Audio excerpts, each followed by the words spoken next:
આપણને એડવર્ટાઇઝમાં બતાવે છે કે આખો બ્રશ ભરીને આમ આ છેડેથી આ છેડે બ્રિસલ્સ ઉપર પાથરવાનું. Toothpaste can not be use more than a pea size.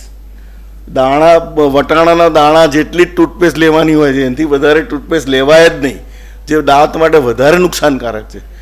દરેક જણાએ કરી શકાય એવી વસ્તુ છે કે નાકમાં સાદા તલતેલ કે ગાયના ઘીના ટીપા નાખવા અથવા તો ચોપડવું. એટલું કરશો તો ધીસ ઇઝ નોટ ક્લાસિકલ નસ્ય.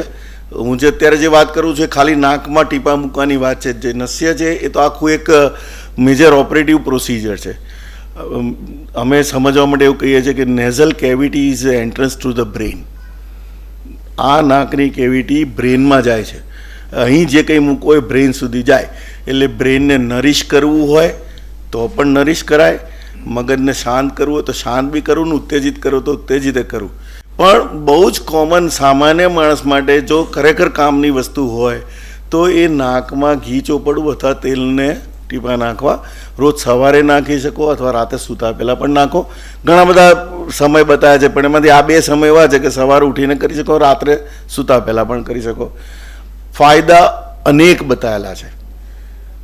લેડીઝને કહી શકીએ કે વાળ ખરવાથી માંડીને લસ્ટર અને આંખોના નંબરથી માંડી અને જે બીજા આપણી સૂંઘવાની શક્તિથી માંડીને ઘણા બધા ફાયદા બતાવ્યા છે.